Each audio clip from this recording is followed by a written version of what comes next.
Warning: this podcast may contain discussions that some may find offensive or triggering. Listener discretion is advised. Good morning. Thanks for joining me on the Gavin Tucker Show, coming to you from South Africa, your favorite banana republic. As always, it's good to have you back for another show, and if you are a first-time listener, make sure that you don't miss out on new episodes by clicking that big follow button. Also, if you'd like to expand your business reach, then consider sponsoring an episode, and you can do that by emailing me, gavin@gavintucker.com. So previously on the podcast, I've commented about some of South Africa's failings as a country as far as the ANC's leadership is concerned. But at no point in recent memory can I remember being this ashamed to be South African.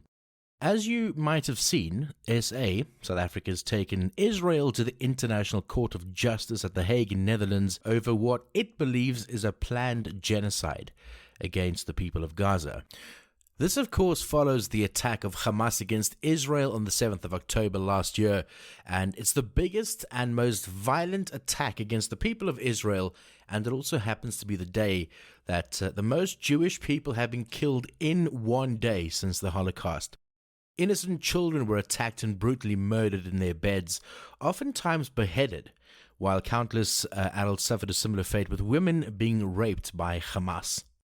I think any person of basic reasoning ability would agree that any nation that is attacked at all, let alone in the way that Israel was attacked, should at the very least be able to defend itself. Can anyone of a reasonable mind expect a nation under attack to voluntarily sit back while thousands are killed, hundreds are kidnapped by religious fanatics who seek the total elimination of a country? Now, not everybody reads or watches news, and you might be wondering where I get it from, that it's the entire elimination of Israel that Hamas wants. If you look at the chant, from the river to the sea, Palestine will be free, what does that mean? If you're not familiar with the Middle East and the layout of the land, go and check it out in Google Maps, for example, and inspect that region. From the River Jordan to the Mediterranean Sea, the chant implies that Palestine can only be free once all of Israel is eradicated. And if that's a little too ambiguous for you, then perhaps you can refer to the 1988 Charter, in which Hamas explicitly called for the destruction of Israel, and that's also when it rejected the two-state solution.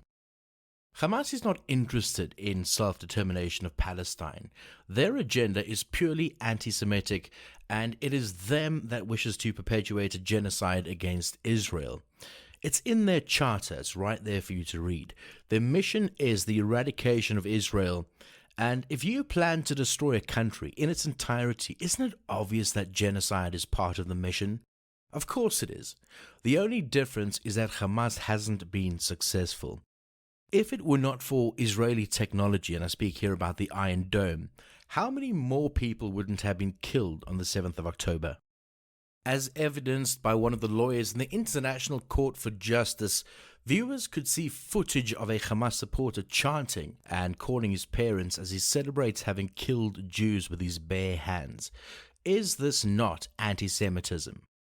Is the fact that Hamas says in no uncertain terms that it called for the destruction of Israel not evidence that it is indeed the ones who want to perpetuate genocide and not Israel, who merely retaliated and defended itself? Let's put it this way. Had Hamas not attacked Israel on the 7th of October, not a single person would have been killed as a result of rockets fired into Palestine. And that's basically to say Israel is happy to let Palestine be and to let it exist, but Hamas is not happy to allow Israel to exist. To date, some 22,000 people in Palestine have died, and unfortunately many of those are indeed civilians. Now this is tragic, and even the people of Israel are quick to admit that. But let's not for a single moment forget that part of Hamas's strategy is to use innocent women and children in Palestine as human shields. It's not the first time that they've done that, and it likely won't be the last. So why does Hamas do this? Well, first and foremost, they're cowards and they couldn't care about the people of Palestine.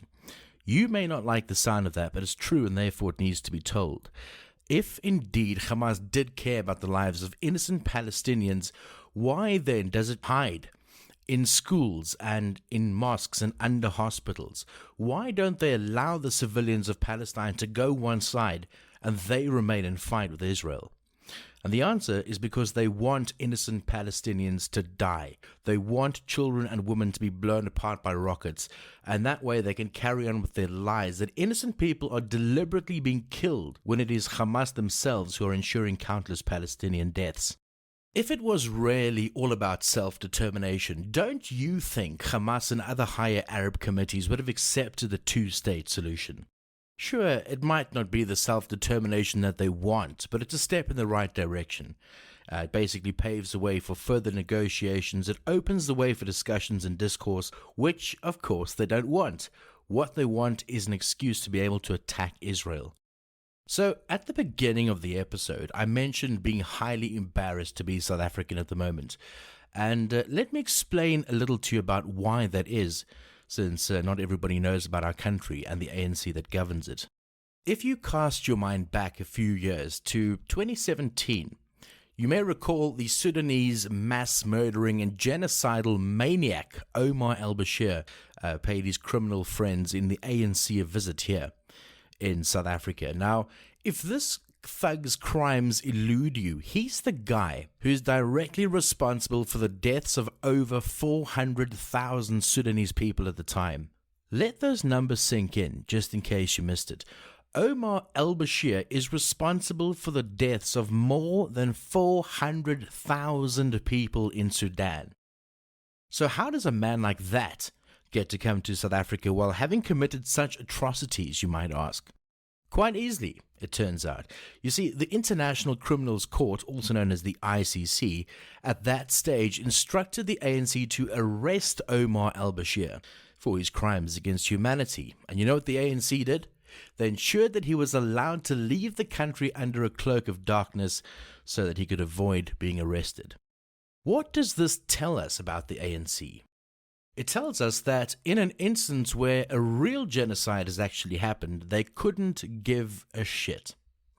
More than 400,000 people died at the hands of Omar al-Bashir, and instead of commiserating with those who lost their lives, the ANC gave them a big fuck you. The ruling party in South Africa is perfectly fine with genocide. What they're not okay with is Jewish people. You see, the ANC are a bunch of anti-Semites, and they too would love to see the obliteration of Israel. So please don't for a single moment believe that the ANC taking Israel to the International Court of Justice has anything to do with a genocide. The truth is they simply hate Jews. If the ANC really gave a damn about the loss of life, then they'd start with the country in which they govern. Every day here in South Africa, roughly 85 people are murdered. That's a day, one day. And allow me to remind you that those are only the ones that are reported. For 30 years, consistently, the ANC has watched this beautiful country become the murder capital of the world, and they've done not a thing to stop it. Absolutely nothing. Crime in South Africa has ripped families apart, and this has made the country one of the most dangerous places on the planet. And the leading party hasn't done a single thing to stop it. Instead, it spends its time at the International Court of Justice fighting against a nation who only defended itself following the attacks on the 7th of October. While the ANC busies itself worrying about women and children in Palestine, there is a woman raped every 60 seconds in South Africa. Now just pause a moment to allow those numbers to sink in. Every 60 seconds that passes, a woman is raped in South Africa. Surely that would be a major concern, not to mention a terrible embarrassment for the government of South Africa to allow that to occur. Well, apparently not. They simply couldn't give a damn. Preventing rapes and making the country a safer place for its citizens isn't a priority.